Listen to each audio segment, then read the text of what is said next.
Hey guys, what's going on? Trainer Audi here, and welcome back to the channel. Today is SAO Alicization War of Underworld Part 2, Episode 6. I've been really waiting for this episode because I've already read this last part of Alicization. I actually have it right here, if you guys saw. Alicization Lasting. So it was a really good read, but now we're diving into the anime. So really excited to see how they adapt that into the anime, but yeah. Today's episode is about the internal struggles Kirito went through and what's going on in his mind while he was, in a vegetative state. And I might actually talk a lot in this episode because I'm a big fan of SAO, so bear yourself. Alright, let's get into SAO Alicization War of Underworld Part 2, Episode 6.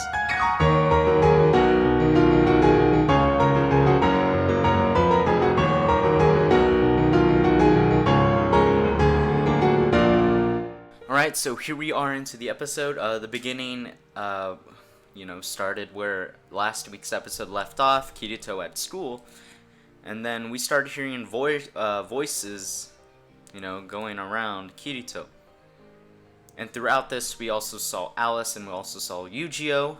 And this is where we get a call out from someone else. They say Kirito. Kirito looks down the alleyway. And then he sees that it is the Moonlit Black Cats from all the way back in SAO, specifically episode 3. And obviously you had Sachi and her friends. Now a change that I think is a change for the opening is Kirito's green eyes, representing that he finally wakes up. And I like that change. It's good. It's a good change. So here we get a Po versus Asuna fight scene, which I vaguely remember because it's been a while since I've read Volume 18. But amazing animation, like always from SAO. And we also find out that Po's weapon, it grows bigger when he kills people. So like in it was the same thing in SAO. It had the same abilities in SAO where if he was PKing, it'd get bigger, and then if he killed monsters, it'd get smaller. Now during this whole fight, we get Little Miss Yuki supporting Asuna from the sidelines. That eventually allows Asuna to, I guess is that what it is? Incarnate. She gets wings, and then freaking starts clapping Po like it's freaking badass. Like look at this, right? Look at that animation. It's great. So yeah, Asuna eventually uses, I think it's Mother's Rosario, but like a more powered up version against Po. Ends up taking down Po, but due to Po's weapons abilities, he is able to basically come back to life even with the hole in his stomach.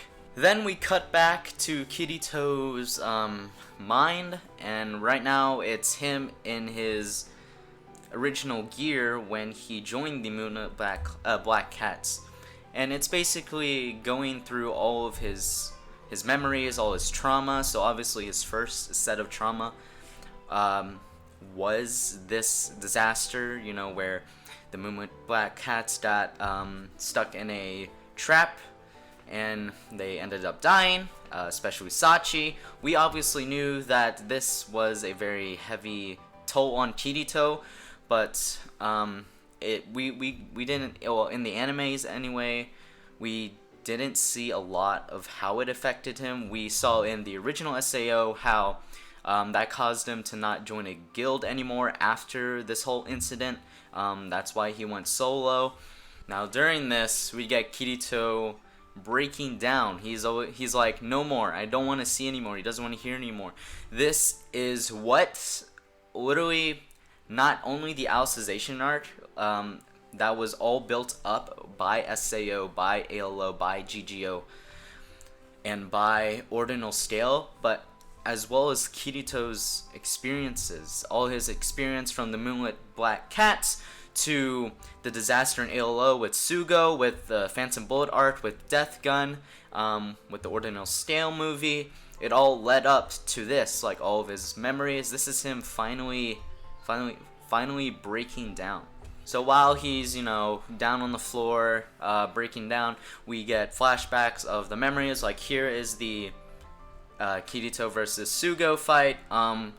It also shows us when Kirito killed Kuradil, guy that was, Asuna's quote-unquote bodyguard. We also saw parts of Phantom Bullet. We saw a lot of his traumas and everything he's been holding on to till now. And then the final nail in the coffin is Kirito's memories of Yu-Gi-Oh! We obviously could tell from the first 24 of Alicization at the end, where when Yu-Gi-Oh! Died, Kirito was crying, and this is basically like his first real friend throughout all of this. I know we have Klein, we have Agil, they're friends too, but I felt like, and a lot of people felt like, that Yu-Gi-Oh! Was more of a person that could connect to Kirito. Kirito felt like he could trust Yu-Gi-Oh! Enough to talk to him about his problems. In the first 24 of Alicization, they had a good friendship. They ended up becoming basically teachers at the same time. They trained together. So there was a lot of baggage when it came to Yu-Gi-Oh's death.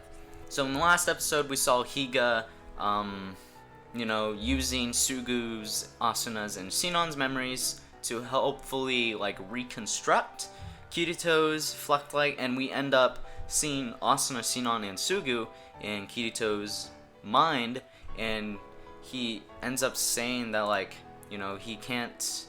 he doesn't receive, or he doesn't deserve any of their forgiveness, because he felt like this was all put on him. He didn't want to really kill anyone. He didn't want to hold a burden so heavy.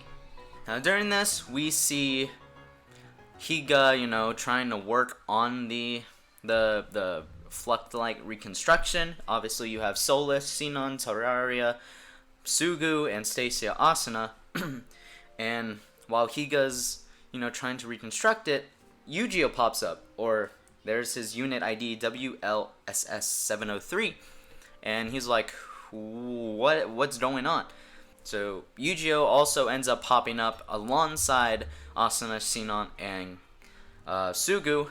This is basically the final thing Kirito needs to get back up. As I said earlier, Yu-Gi-Oh! Was a very important person in Kirito's life. When Kirito entered the Underworld, he was the first person that Kirito met. They obviously, like I said, they trained together. Kirito taught Yu-Gi-Oh! Aincrad style, and together they were basically one and the same. Before I started watching Alicization, all the way last year, I actually called Yu-Gi-Oh! Before knowing his name a Kirito clone. He almost looked like Kirito. So finally, Kirito finally accepts their forgiveness, and basically comes back. This is the moment where Kirito is no longer a potato. So we cut back to the Underworld, and we see Asuna is reaching for Kirito, and Kirito is also reaching for Asuna. And during that, Asuna eventually is about to get stabbed by a Red Knight, and obviously, to save the day, Kirito ends up using Yu-Gi-Oh's enhanced armament from his Blue Rose sword. So here we are, Kirito finally is able to stand up again. He regrew his arm too, and that is it for the episode. This is the end. But yeah, I really loved this episode.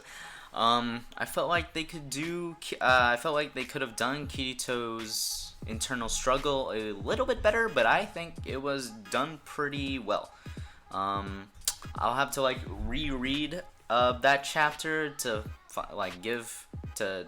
compare, because it's been a while. The last time I read it was February, because I didn't want to wait for the second half. But yeah, now since Kirito's back, we have overpowered MC back. He's definitely gonna clap Poe. I know there's a Poe and Kirito fight. I don't remember who wins though. And then yeah, for other people, if you don't want spoilers, you can leave now.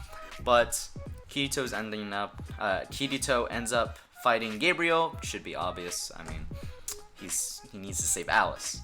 Alright guys, that is it for this episode. If you guys did enjoy, consider liking and subscribing. Subscribe if you like videos like this, because I do lots of videos like this. I hope to do other videos soon, just because it ends up being a little bland, seeing on my channel that it's just anime thoughts, reactions videos. Anyways guys, I love you all, and I'll see you in my next video.